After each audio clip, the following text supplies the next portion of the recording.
You know, when I started doing the show, which, by the way, I just glossed over. I think it was our four-year anniversary. I don't even. I haven't lost track. I've lost track. But when I started the show, I talked about an extremely audio-friendly video show, like the YouTube show, podcast, all that stuff, audio-friendly and all that stuff, so that you can listen to it as if you're listening to the radio. You don't have to worry about, seeing too many things. And that's where we do the people on the podcast. There's to talk directly to the people on the podcast. There's going to be one thing that most likely is the thing that is the most video friendly and least podcast audio friendly. And it's going to be what I'm doing today. Now, we have one soundless clip here of Vic Fangio making a meatball. There it is. And I hope the people, have seen that. And then there's something that happened yesterday that we're going to be using at nauseam. We do have other things that are audio, certainly, like Vic Fangio sitting down. But Jalen Hurts yesterday did something that had no real audio other than net sound, other than room sound, and it was one of the greatest things I've ever seen.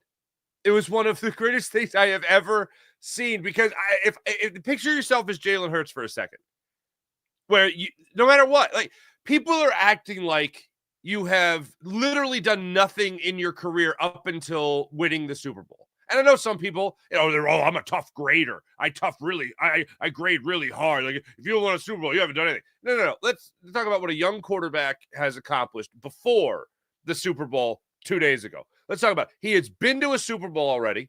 He was the runner-up to Patrick Mahomes for an MVP award.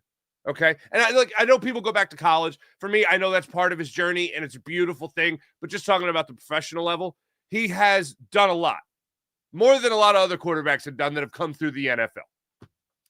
And people were acting like, oh, this is all Saquon Barkley. Jalen Hurts has nothing to do with this. It's all Saquon. I'm terrified that Jalen Hurts is going to cost the Eagles the Super Bowl because he's not going to be able to make throws. He's not going to be able to lead the passing game. And the Eagles use the passing game the least out of any team in the NFL. And Jalen Hurts is going to cost the game.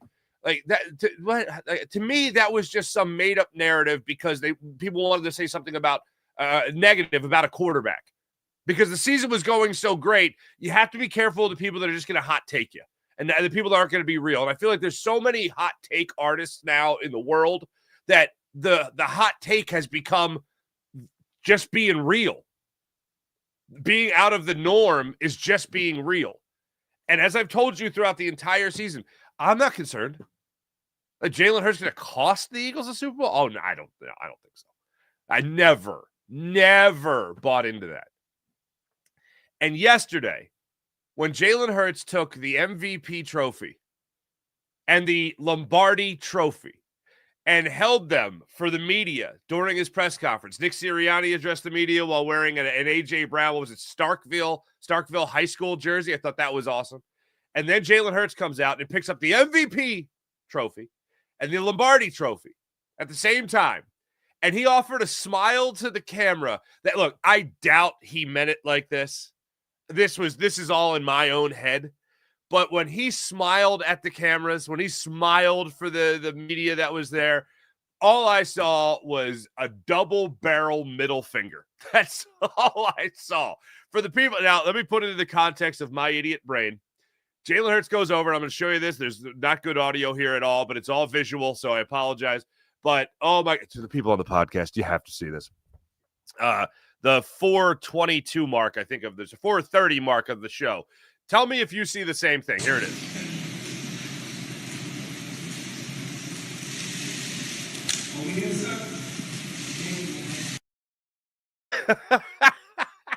Yeah, Jalen, you can't do it.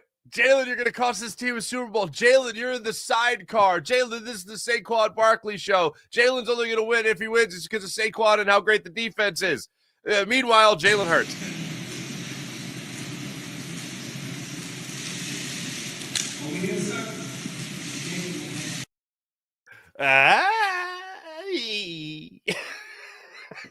I'm watching it, and I don't want to stop watching it because I absolutely love it.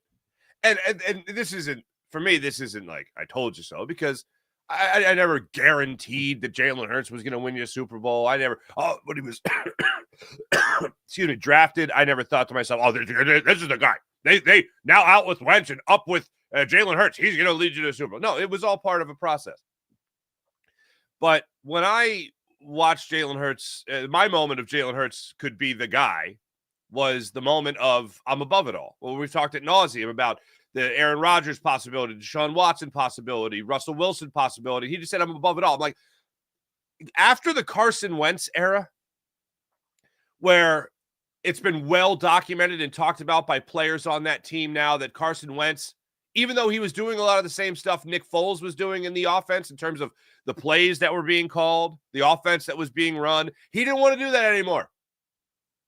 He'd be sulking in the locker room. Darren Sproles would be calling him out on it, Like, after going through the mental fragility of Carson Wentz, to go on to the mental toughness of Jalen Hurts was a beautiful thing. Similar to listening to Jeffrey Lurie after the Chip Kelly era talk about emotional intelligence, and we all kind of like snickered at that.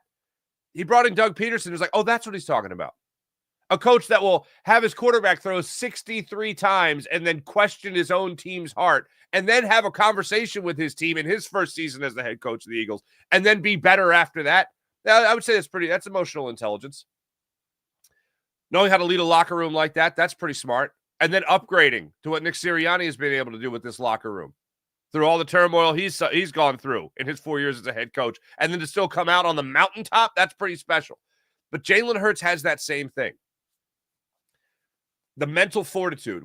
I've talked about many times, in this day and age when everyone talks about mental health and mental toughness and all this, I think we should put people on a pedestal. I've talked about Giannis Antetokounmpo like this. Like, what about the guys that are on mental steroids? Yeah. What about people that could inspire other people to have the kind of mental strength that these guys have? Jalen Hurts is in that category. And he's been. For the people that might struggle with confidence or struggle with what the outside world is trying to tell them about their world that they're not in, these guys are on another level. And Jalen Hurts is certainly one of those guys. And listening to him yesterday talk about we're just getting started, that everything you wanted to hear from him, you heard. Whether it was humility, whether it was deflecting attention to his defense, to his teammates, to his coaches, about how it's all part of the group effort. Like I did this interview with my guys on Patterson yesterday, and they were talking about Jalen Hurts and kind of like his standings, his standing with Philadelphia Eagles and all that. Like, he's the best quarterback the Eagles have ever had.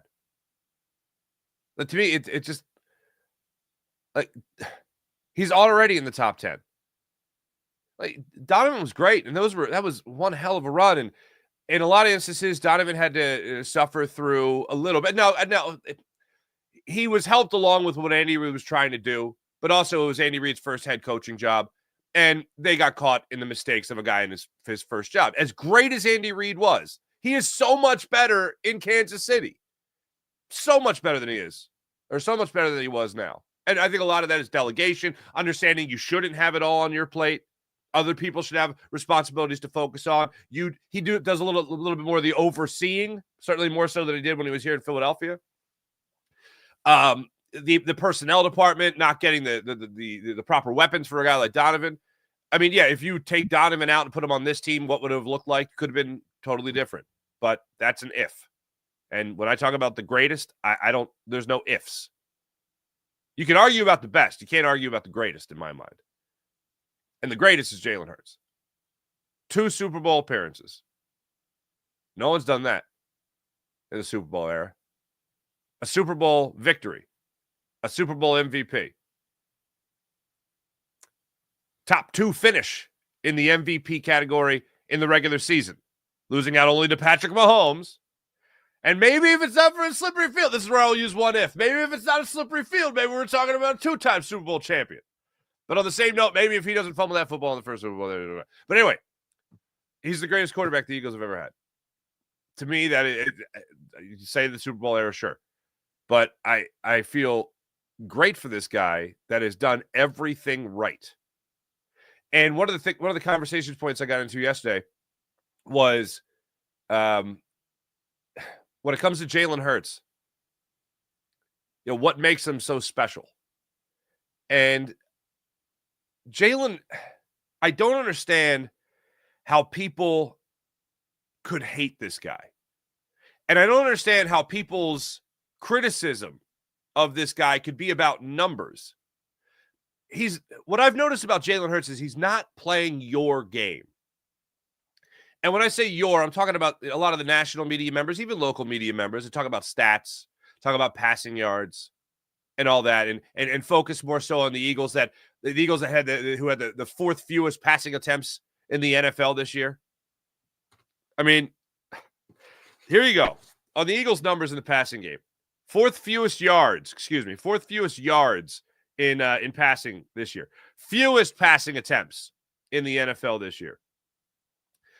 They would have focused on looking at a quarterback and saying, hey, okay, do less. Where I want to focus on how much of a compliment it is to that quarterback to not try to force himself into an offense that is working wonderfully, into an offense that is working historically well. When you talk about giving the ball to Saquon Barkley behind this offensive line, how many other quarterbacks in the NFL might have said, no, I got to pull my own weight here. I got to put up numbers here so people don't say I don't suck. He doesn't give a damn about that. I'm sorry, are we winning? Am I making throws when I need to make throws? Yeah, I'm doing that. As Jalen Hurts, I'm doing that. I was listening to, it was Dan Orlovsky, who I love Dan. Dan's great, but I have disagreed with him about Jalen Hurts from jump. Listening to Stephen A. There's a 20-minute clip on YouTube from ESPN. I think it's First Take, where these guys are kicking around, apologies to Jalen Hurts and whether or not they owe Jalen Hurts an apology. Dan Orlovsky flat out said, I owe him an apology. Like, okay, that's great. That's a good start. Let's get everybody else going on this. Then the conversation starts about whether or not he's more clutch than Patrick Mahomes. I'm like, oh my God, give me more of this, please. But to me, it is such a great compliment to Jalen Hurts.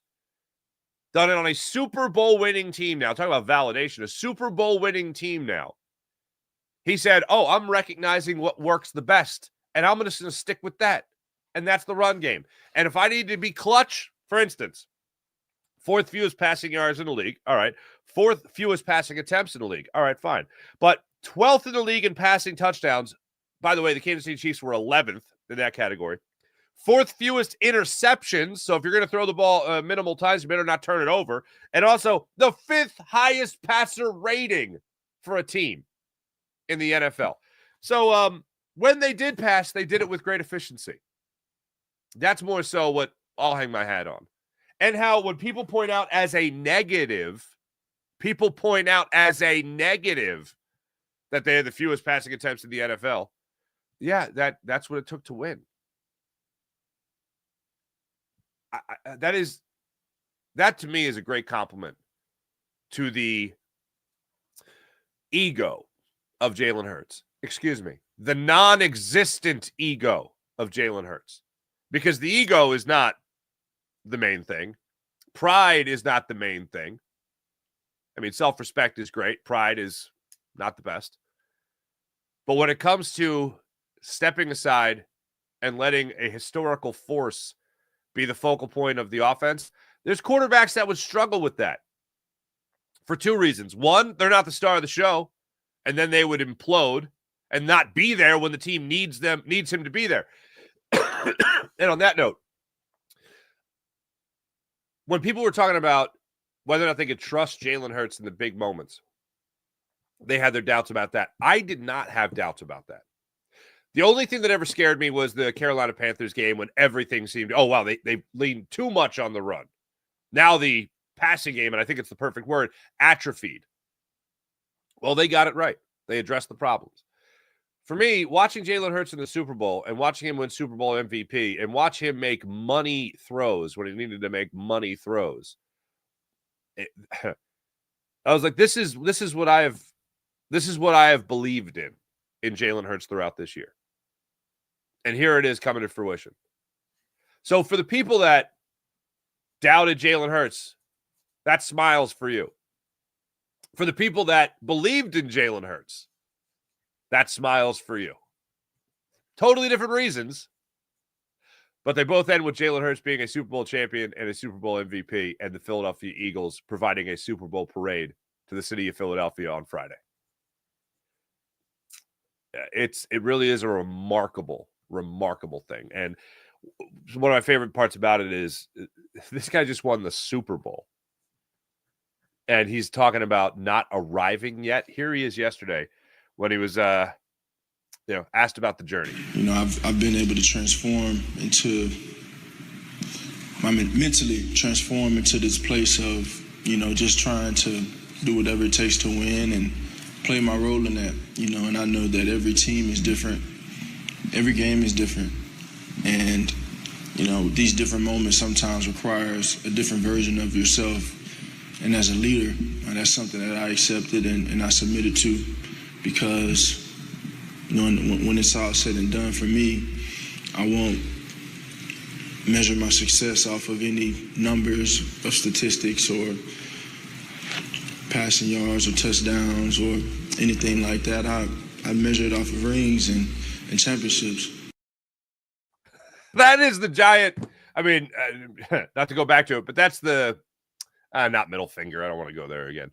That's really what it's all about for Jalen Hurts. It's like you could compare all these stats. You could talk about, all the passing yards and passing touchdowns. But by the way, 12th in the NFL is not god awful by any means. And that's just passing. I'm not even talking about tush push, okay? But listen to him talk about it's all about rings and championships. That's ultimately what matters. Like, would you rather have Joe Burrow be up there with, all these passing yards but not winning? Because what also drove me crazy, and I make the joke about Justin Herbert a lot, and I like Justin Herbert. Justin Herbert's a really good quarterback, but he has no business, even before this season, being above Jalen Hurts on any list. That's nonsense. I feel like I'm the captain of the Justin Herbert hate train simply because everyone wants to put him in the top, 5. What? Anyway.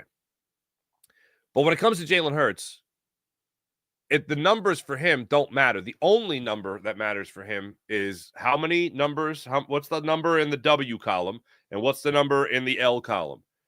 Those are the analytics. Those are the statistics. That's it. If you're going to control wins as the Eagles have done, control games as the Eagles have done to get wins over the last 3 seasons here with Jalen Hurts, that's pretty impressive. If you're the constant, that's pretty impressive. And I'll go back to it. The Eagles have made the playoffs every year that he has been the starter from day one. They have done that with Nick Sirianni as well. A lot of credit to him for what he's been able to do. We'll talk about his validation in a second. But Jalen Hurts throughout this entire process has just done exactly what he has told us many, many times. He has kept the main thing, and the main thing is winning. Speaking of validation, again, he just kind of points out this is only the beginning. He was asked about holding the Lombardi trophy, holding the MVP trophy, and asked if this is validation for himself. What's the quote? I had a purpose before anybody had an opinion. That thing is still true. And my purpose is being who God called me to be. And like I said, it's never been about anyone else. It's never been about anyone else. It's just been about the journey of embracing everything and trying to grow and be the best that I can be. I think as a team, we want to look back and say we made everything worth it, and that's just the commitment, the time, the effort, everything that we did. But I wouldn't be here without that journey, and that's something that I embraced along the way, and I think it's just something to continue to build on. But the work continues. He just won the Super Bowl. He probably still smells like cigars. Champagne? Does champagne even have a smell? I don't know. He's probably still smelling that. He's getting ready to go to Disney.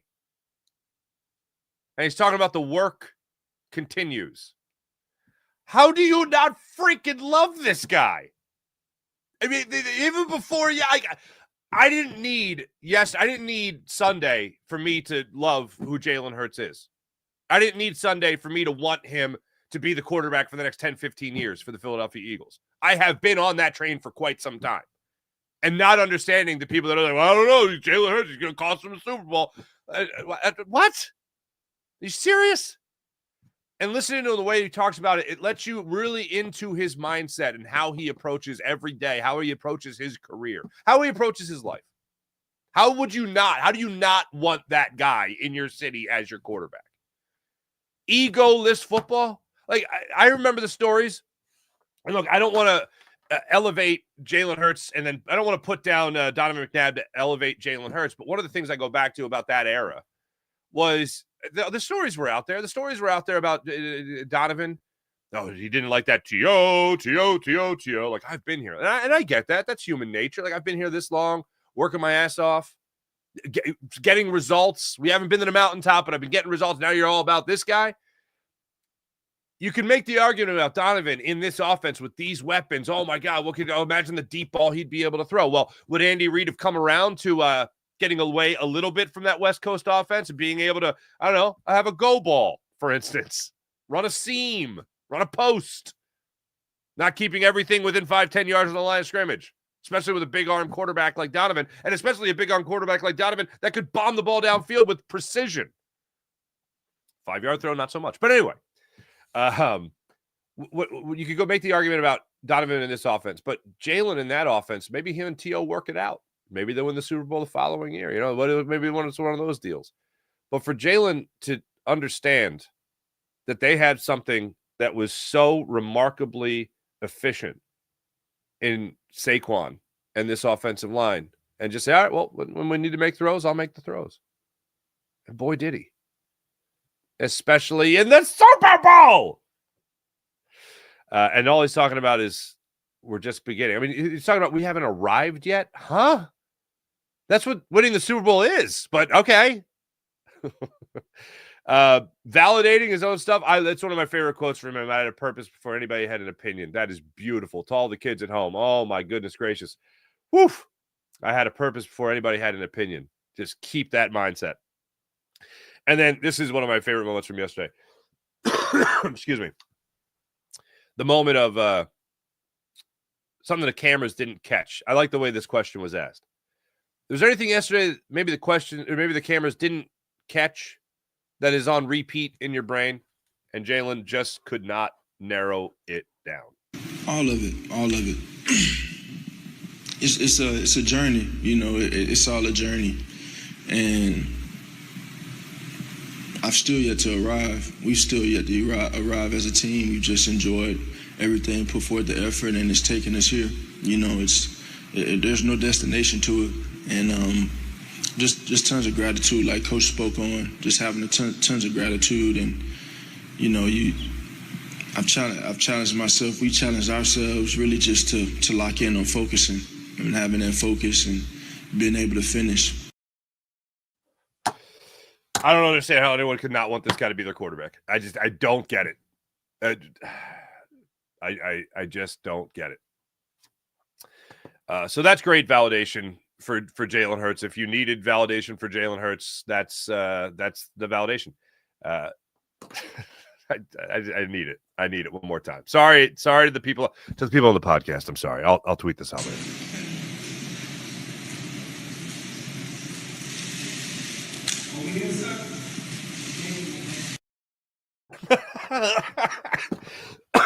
Still fighting this cough. Anyway, Nick Sirianni. Let me just start off by saying Vic Fangio is fantastic. Kellen Moore was exactly what the Eagles needed him to be. And I love Nick Sirianni on the podium or at the trophy presentation saying, let's run this back, Kellen. Come on, Kellen. In the city, by the way, that Kellen's most likely going to. Coordinators did a great job. Clint Hurt on the defensive line did a phenomenal job. We have sung the praises plenty of times of Jeff Stoutland on the offensive line, how great he's been. Everything was fantastic. This time last year, well, a couple weeks ago, we were talking about what is it that Nick Sirianni does. And it was a legitimate question. After being told time and time again that he does game planning, Brian Johnson calls the plays, I do the game planning. Shane Steichen calls the plays, I do the game planning. And then being told the offensive coordinator will be in charge of the offense. And the defensive coordinator, of course, would be in charge of the defense. And once we learned during that press conference that defensive coordinator would be Vic Fangio, because literally during the press conference, old Adam Schefter there, old Shefty, broke the news that Vic Fangio was out of Miami and headed to Philadelphia. So you knew he was coming here to be in charge of the defense. And through the season, in that press conference, then Nick Sirianni got asked the question, so what will your role be? That was the literal question from Tim McManus of ESPN. And he said to be the head coach. It's like, no, not a title. Like, what are you still game planning? What do you, he didn't, nope, no follow-up to that, no answer to that. Just what is it you say you do here? I'm going to be the head coach. Well, what does that even mean now? Because it seems like your role has changed yet again. I think we now know what Nick Sirianni does. And I took a lot out of what Jason Kelsey had to say in the early goings of the season on WIP when he talked about how Nick Sirianni runs a better meeting than anyone he's ever sat in a meeting with. And you see little snippets come out from those team meetings where he's trying to motivate his team. And Jalen Hurts talked about this yesterday, the focus of this team. And one of the things I have praised Nick Sirianni for throughout his time as the Philadelphia Eagles head coach, not just recently, but when you start out seasons consistently at 10-1, 10-2, you win 14 games in a season on 2 different years. You make the playoffs every year. You're a coach. You've now been to 2 Super Bowls. You're now a Super Bowl champion. Well, I guess Nick Sirianni's doing something right. And I will admit, for as much as I will not take being called a hater in the direction of Jalen Hurts, I will absolutely take it on the chin when it comes to firing Nick Sirianni. At least I think I fired him 3 times. Definitely at the end of last year, I fired him. I definitely fired him after, not just for the yelling at the fans incident, but for saying he called a play when he didn't call, saying he called a defense when he didn't call a defense. And even Vic Fangio was like, he didn't call a defense. Hey, Vic, did Nick call a defense? Ugh. Yeah, I didn't think so. Like that, what are you doing? That's a runner of the ship now there, Nick. So I fired him at least 3 times. I fired him at the end of last year. Then I fired him another time. What was it? Oh, yeah, I fired him on the Flower Power speech. That was years ago. So Nick, you could definitely say I really felt like he was an idiot. It wasn't just me being like, oh, what's a hot take I could come up with? No, it was real. I definitely felt like that. And I know I wasn't alone there. But I think the majority, I think if you had to say, okay, you can only get rid of one. Even the haterist of Hurts haters would have been like, all right, Nick's got to go. I think if you had to choose between all the Nick haters and the Jalen Hurts haters, and you got them all in a room, like, all right, guys, come out of this room with a decision. Who are you getting rid of? It can one or the other. I think most people would have fired Nick Sirianni. But he has just been the guy to get this team focused. And even before this year, the thing, if I had to say anything nice that I thought was true, not just reach for something to say that was nice, but bottom line is he gets his team prepared to play football. I mean, you're talking about a name of, being on a list of like Curly Lambeau, Bill Belichick, Bill Parcells, like constantly having your team 9-1, 9-0, 10-1, 10-2 to start out seasons year after year.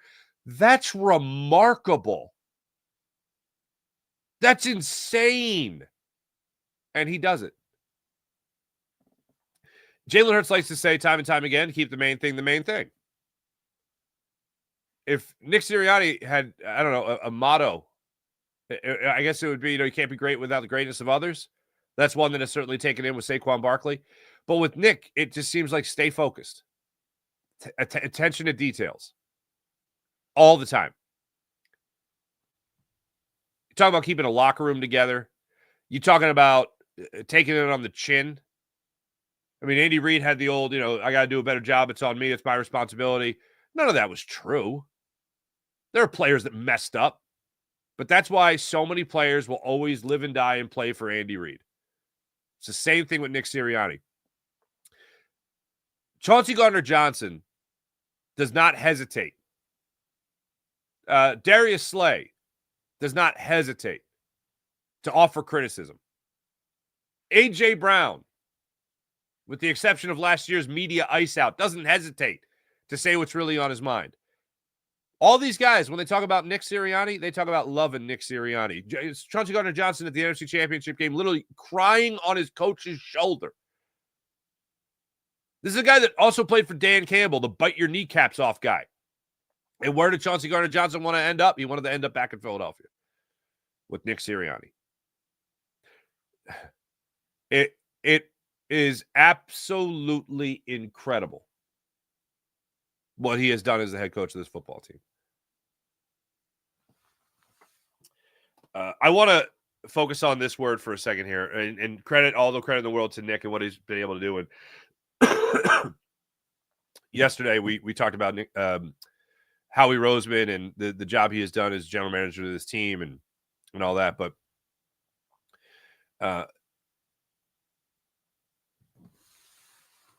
one of the things that really is amazing to me about this football team is how the greatest fans of the Philadelphia Eagles are the Philadelphia Eagles. And that's a trait that is initiated by a head coach and championed by the players in the locker room. You could talk about turmoil of Jalen Hurts and Saquon Barkley, how a quarterback and a running back, oh man, now the running back's the star of the show. You can talk about how that might affect other locker rooms. In this locker room, it flourished. You've had Kenny Pickett come out as a backup quarterback talking about how this is like a college atmosphere, how everybody's pulling for each other, the way they're pulling for each other. How great the coaching staff is with their own position groups. The communication that's there. An open door policy with a head coach that just allows Jordan Mailata, Lane Johnson, Jalen Hurts just into the office. Hey, let's have a conversation. You got something on your mind? Let's talk. It really is a special thing that this Philadelphia Eagles team has put together. It starts with the head coach to introduce that culture, and then it has to be a locker room of players that all are working to the same goal. And what's absolutely amazing is how Howie Roseman has put it together. And when you talk about an argument of Jalen Hurts being drafted after the ink wasn't even dry on a $60 million guaranteed deal to Carson Wentz, guaranteed money we're talking about here, not the full deal. I think it was 110. I don't remember. But the ink's not even dry yet, and you're drafting a quarterback in the second round of the playoffs. If that pissed you off, the philosophy behind that, you're congratulations. You're with other people that know ball. You're with other people that know football. But for that pick to emerge as the franchise quarterback and not the guy you just signed, you better be able to admit that mistake quickly and then find a way to quickly turn this around. There are two great turnarounds for Howie Roseman. The one is the obvious. Post Chip Kelly, 2 years later, you win a Super Bowl. That's amazing. And how deep that roster had to be. I mean, talk about attention to detail. Think about Howie Roseman putting that roster together. And just every single player is the next man up that could be a starter and help you win a Super Bowl. That's remarkable. The next turnaround is after Carson Wentz. And if you're going to make that mistake in signing him to a long-term deal and then realize that you have somebody there in the second round in Jalen Hurts, I still don't think let me say this. I don't think that Howie Roseman drafted Jalen Hurts saying, oh, this is my franchise quarterback now.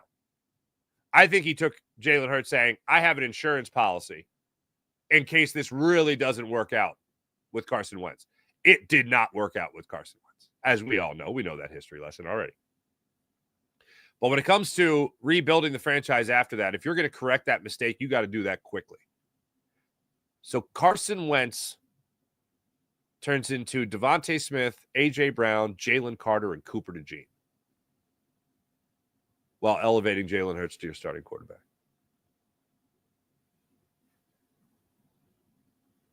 How the hell did Howie do that? How the hell did Howie do that?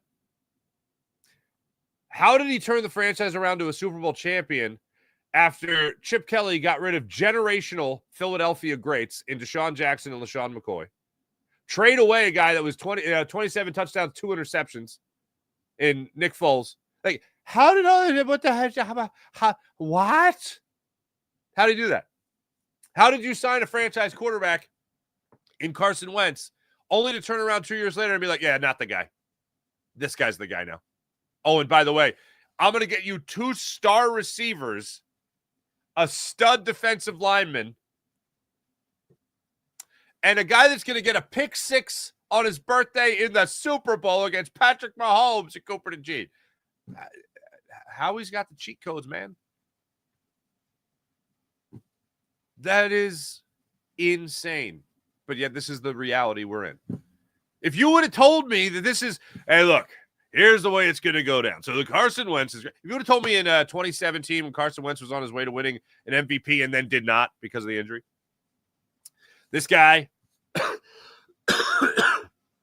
is not going to be able to withstand Nick Foles winning a Super Bowl. Nick Foles taking the team to a deep playoff run the following season after they go to the Super Bowl, with Carson Wentz getting hurt again at the end of the year, not being able to play. And then he's going to get concussed in his only Super Bowl appearance and leave the game, thanks to Davion Clowney.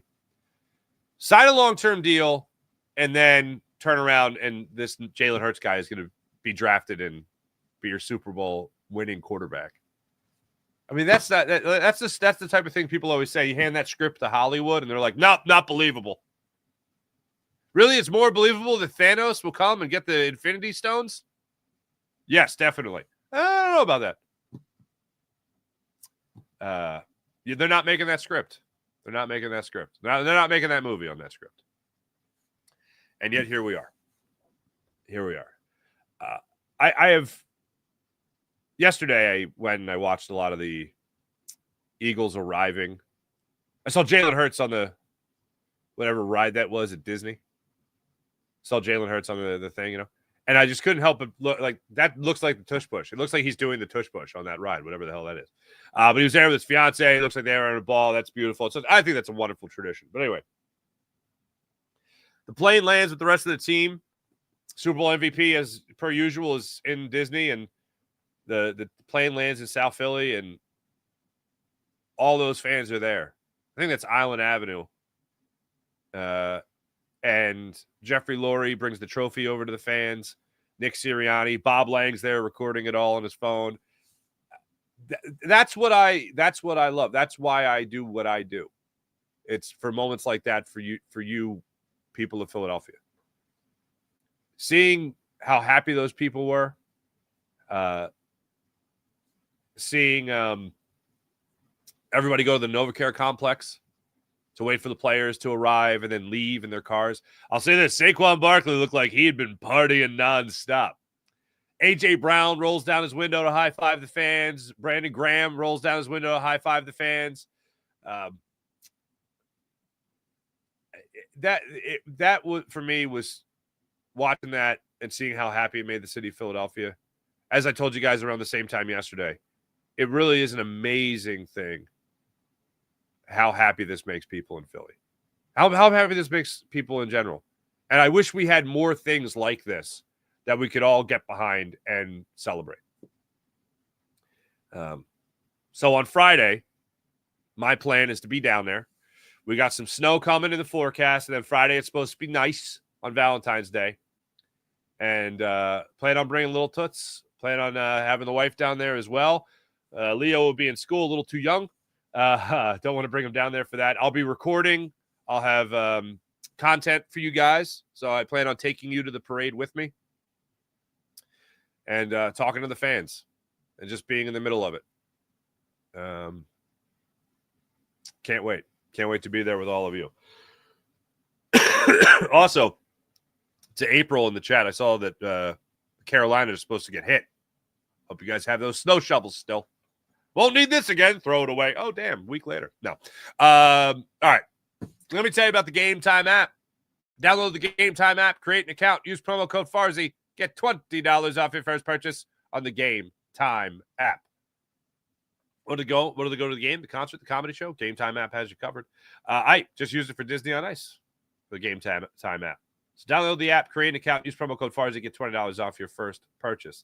Also, want to go to the game, the concert, the comedy show? Game Time app has you covered. And how about this? The Game Time Picks feature allows you to filter out all the fluff, the best seats at the best prices on the Game Time app. Terms apply on the Game Time app. Download the app, create an account, use promo code Farzy, get $20 off your first purchase. What time is it? Game time. How about PHL Sports Nation? Philadelphia Sports Nation, enhancing your Philadelphia sports fan experience across all social media and blogs. That's PHLSportsNation.com. How about Sky Motorcars? SkyMotorcars.com. Check out Brett's amazing inventory at SkyMotorcars.com. Let's get into the chat check. Let's see how you guys are doing on this fine morning. That's not it. Oh, there we are. April, good morning. Jason A., good morning. April, everyone else sleep great last night? I crashed. I slept the night of the Super Bowl. I did tag up, as I like to call it.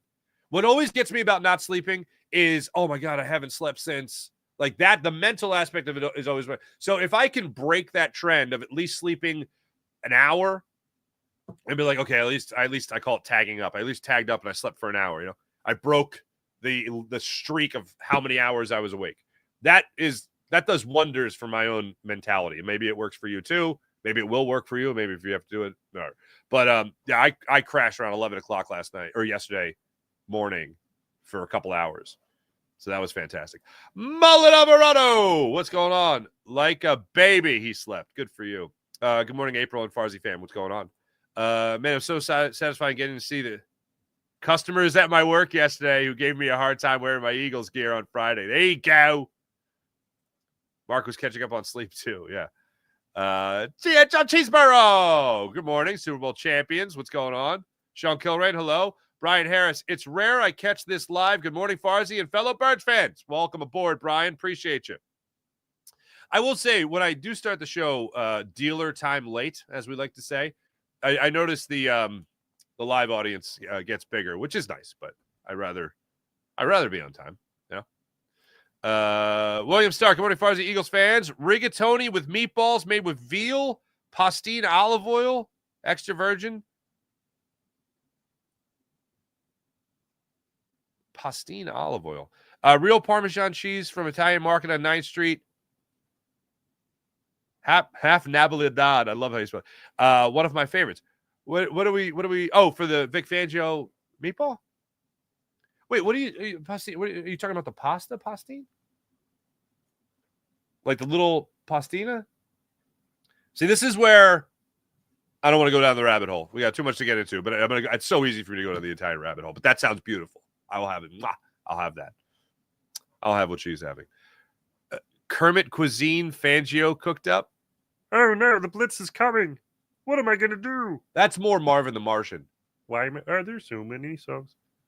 Kermit is the same color wheel as Joe Conklin used to say, and Joe Wachter. Oh no, throw it away. Rick Fangio made me poop my pants. I listened to that. Thank you for reminding me. Wow, that reminded me of this mullet. Thank you for that. I did watch I did watch Patrick Mahomes yesterday. His press conference from Sunday, his post-game press conference. And what was amazing to me with Patrick Mahomes was I was listening to him say things that Jalen Hurts already has learned. Like, Patrick Mahomes had the Superman complex in the Super Bowl. Which, hey, look, if anyone is going to believe that they're Superman, I think Patrick Mahomes is pretty justified in thinking that he's Superman. So I could get why he thinks he could do everything, but he tried to do way too much. He did not let the game come to him at all. And yeah, a lot of credit to Vic Fangio, and he gave credit to Vic Fangio. He wasn't like all about himself. He was mostly about himself, which I think any competitor would be. Like, nothing he said jumped out to me as like, this guy. It's Patrick Mahomes. He's justified in having confidence, I'd say. But he talked about not being patient in the zone. He talked about not making the throws against the zone. He talked about the clock speeding up in his head with only a 4-man rush, forcing things. And I'm listening to it, and I'm like, Jalen Hurts doesn't do that. Jalen Hurts doesn't do that. Jalen Hurts doesn't do that. And one of the things that got us in trouble with the whole Carson Wentz era was the Superman complex. One of the things that got Jalen Hurts in trouble with 30 turnovers in 21 games, was the Superman complex. I can make the play. I can do it. The thing that jumps out to me is the beginning of the season in Brazil. We're watching Jalen Hurts scramble around in the end zone and throw a ball right in the middle of the end zone for an interception, forcing it. Whether AJ slips on that play or not, that's not the smart play to make. There's still 3 guys in that spot wearing Packer jerseys. Don't make that throw. Settle for the field goal. As the season went on, he got better at making those wise decisions, not forcing throws, even to the point of eating a sack, or eating a safety, as opposed to trying to throw the ball away, to not risk the turnover. It's incredible. All that because you had to mention Kermit. That was more Kermit. That was less Marvin the Martian. I'm getting better. Sean Gillespie, what's going on? April, that smile is the biggest double bird ever. I'm here for petty Jalen. I do enjoy pettiness. Like, I do. Don't get me wrong. I enjoy modesty and humility. But if you have a little stroke of pettiness, yeah, definitely. Please and thank you. Jalen smiling like that with both trophies is his version of the Stone Cold Steve Austin double bird. There you go. Oh, John rewatched the game last night, and the Chiefs are still holding Brandon Graham on. It drove me bananas, man. It drove me banana sandwich when they had their first touchdown, and Brandon Graham's getting held. Jalen Carter was getting held too. They had the throw for the first down. I think that was over the line of scrimmage, so illegal forward pass, not called. And then Brandon Graham is blatantly getting held. Seth Joyner was sitting behind me, and he just goes, they're not going to call that, Farzy. And I'm like, I know. Go ahead, Brian. Good morning. The mental fragility of Carson Wentz, right? Thank you, Brian. Dunner, what's going on, Dunner? Jalenites activate. Real RMP. Love it. Where do I rank Jalen Hurts right now? Number 2. Patrick Mahomes still pretty damn good, right? Jalen Hurts to me is number 2. And I even said before the Super Bowl, there's one quarterback that I am definitely zero debate taking ahead of Jalen Hurts, and that's Patrick Mahomes. Everybody else, Lamar Jackson certainly is in that argument, a 2-time MVP. And by the way, Lamar Jackson and that passing offense of the Ravens, they weren't up there by any means in terms of, I think, attempts. They might have been second in the NFL. Beep up. The Browns passed more than anybody. The Bengals passed second most. The Cowboys, who suck at football, they passed the third most. Yeah, the Philadelphia Eagles had 448 passing attempts. The Baltimore Ravens had 477. Wow, the Packers had 479. Steelers 499.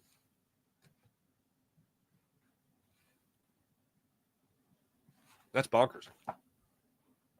But for me, it's Patrick Mahomes, and then it's Jalen Hurts.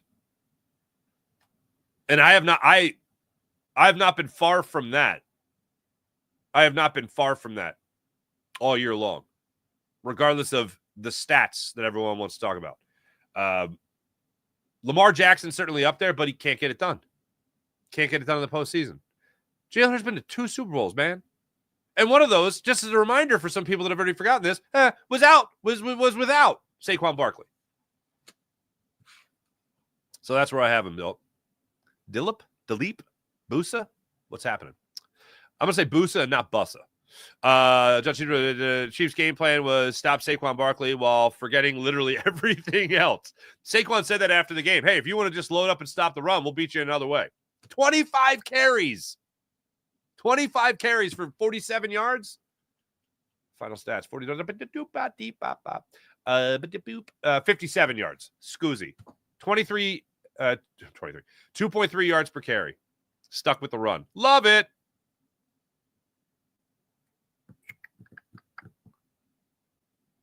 Oh, feels like how I see your correction here.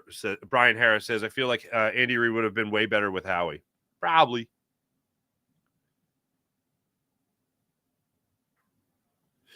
McNabb on this Eagles team is definitely a Hall of Fame quarterback. I would agree. Don't disrespect Vic. Vic was great. He was I think he was runner up to Tom Brady for the MVP in 2010. And then unfortunately at the end of that year, that offense just hit a wall.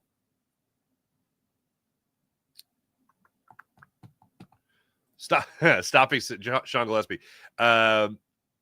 Stopping Saquon cost the Chiefs everything, like Thanos getting the soul gem.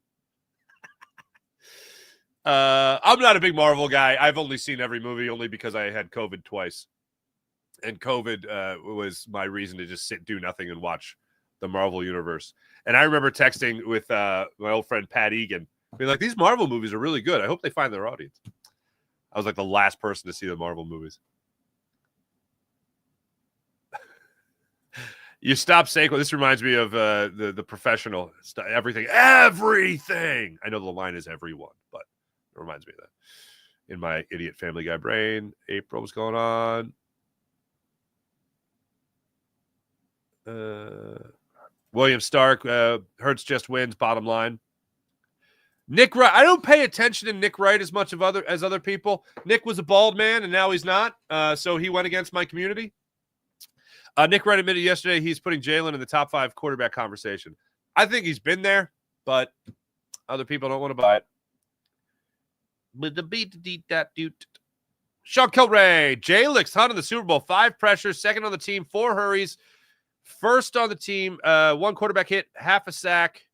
He was a menace. He was a menace. Hunt was playing safety at Cornell 2 years ago. How about that? That's a great point, Sean. That's a great point. Speaking of great points, that just reminded me when you talked about the snap count there.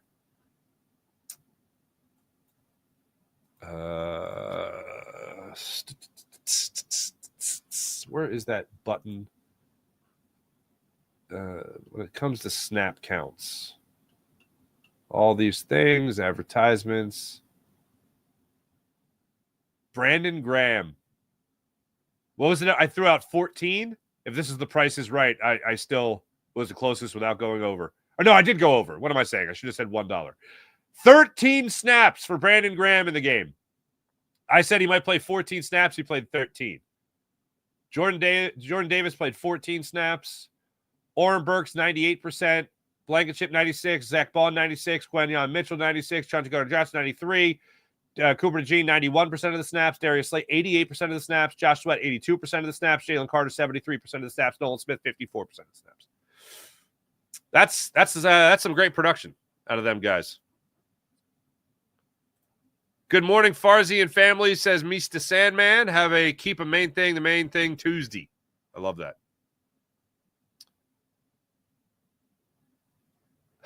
Love the speech, but technically Jalen didn't answer the question. Who cares about the question? That's funny. Good morning, Marco Burns. Good morning, Philly 2. What's going on? Eric Wisniewski. Hurts wants another Super Bowl. Hell yeah, he does.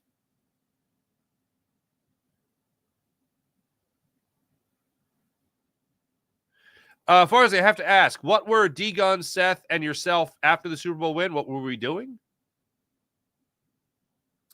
I mean, we were happy. We didn't drink. We didn't smoke cigars. I would love to do both those things. Ray Didinger was there as well. We're just happy. We're happy for there's a genuine happy. Derek Gunn has been here long enough in terms of being in Philadelphia. Ray Didinger lived his whole life here. I've lived the vast majority of my life, with the exception of, the ages between 4 and 10. I've lived in the Philadelphia area. I was born in Ambler, raised in Doylestown for the most part. A little spurt in Rochester and Baltimore. But thanks to my dad's work. Seth played like you know enough people here where you're just really happy for people. Like I have, and this is not a pity party for me by any means. Like I've surrendered some of my fandom to do this job. Like because as much as I want to be like, no, they got this, they can do it. Like there's times I got to be real. I don't want to lie to anyone that I'm talking to. I want to be real. And I think about the people that are just always, and there's a charm to this, just blindly optimistic. And when those things, those dreams come to fruition, I am ecstatic. And as I told you guys yesterday, like a lot of you, I think you think about the fans that you've known throughout your life, your friends, your family, that would have loved to experience one Super Bowl championship. And now the Eagles have two. I told you that the person I think about is my cousin Joe Maiello, my father's first cousin, and I knew him as just cousin Joe. And I remember getting off the plane from Minneapolis when the Eagles won back in Philly, and just seeing everybody in their Eagles gear, and the first person I thought of was Joe. And I'm not ashamed to admit I shed a tear. I would have loved to have had that conversation with Joe, and I thought about him again when the Eagles won on Sunday. But you get ingrained here. If you're not from here, you get ingrained here. And you think about the people that you either grew up with or the people that you've gotten to know in your time here. And we were all happy. But yeah, no, we didn't like pop champagne or anything like that. James Alexander, good morning. Can't wait to this parade. Neither can I. Tate, what's going on? Imagine being one of those Dolphins players who didn't want to work for Fangio watching the Super Bowl. How about that? Oh, yeah, Devontae, that was great. Nick's reaction to Cooper DeJean's pick six, that was amazing.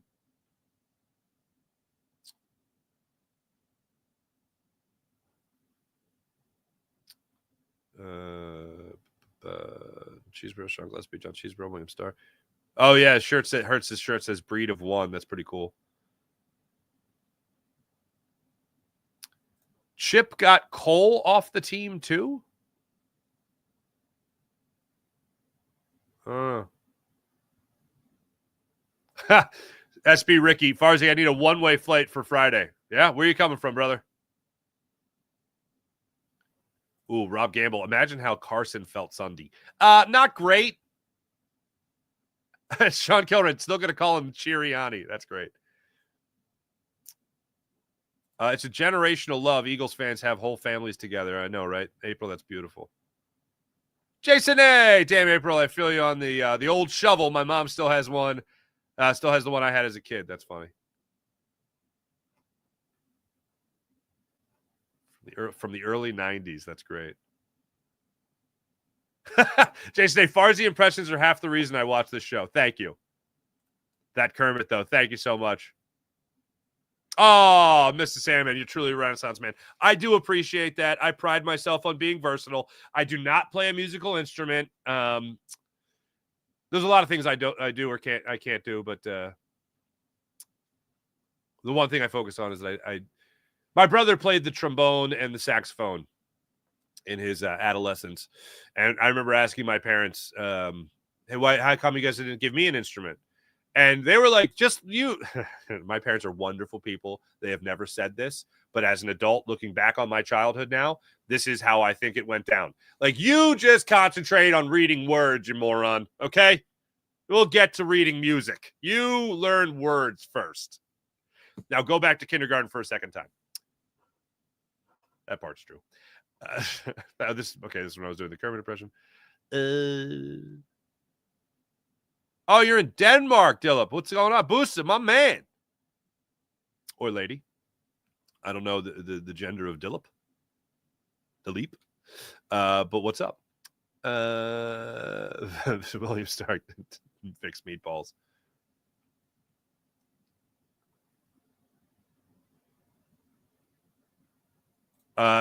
Seth is from New York. Yeah, he is from New York State.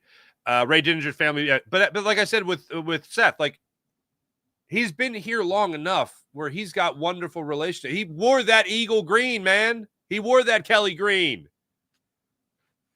I mean, good Lord. Up until the Eagles won a Super Bowl, they'd been to one with Donovan and T.O., obviously, and been to one with Andy, but those Buddy Ryan teams were still more beloved than Andy Reid's teams. Don't know when the parade starts. My buddy just asked me that. I think I'm just going to be there. I'm just going to be there probably from like 4 a.m. on. Oh, Sean, you're taking your $2. That's beautiful. Oh, well, Tyler, that's so cool. Tyler Castillo, the most memorable pro sports game I ever watched in my life. That's beautiful. Dilip, I'm a man. I'm a man. I'm a man. Thank you, Dilip Busa. I appreciate you. I don't know. There we go. Appreciate you. Thanks, everyone in the chat. You guys are wonderful as per usual. Let's get to the morning rush brought to you by Sky Motorcars, skymotorcars.com. Quick morning rush for you today. The morning rush for today is that the Sixers play tonight. Hey, remember the Sixers? They just lost to a Giannis-less, that's fun to say, Milwaukee Bucks team. So that's fun. They play tonight, 7 o'clock in South Philadelphia. I'll be on Locked On Sports Philadelphia after the game to break it all down for you. So make sure you guys like and subscribe to Locked On Sports Philadelphia. My name is Mark Farzetta. Have a wonderful rest of your day, everybody. Oh, KJ, what's going on? I seen a pic of James Bradbury holding the Lombardi Trophy. Whatever. I'm not going to rant on that parade, but I understand why that'd be weird. I understand what your reaction to that might be. Ugh. And I also understand why your reaction to that might be. Well, that's pretty dope. Anyway, have a wonderful rest of your day, everybody. My name is Mark Farzetta. Make sure you guys like and subscribe on the Farzy Show YouTube channel. That's like and subscribe on the Farzy Show YouTube channel. See you guys later. Jacob Media YouTube channel and Locked On Sports Philadelphia. Have a wonderful rest of your day, everybody. See you.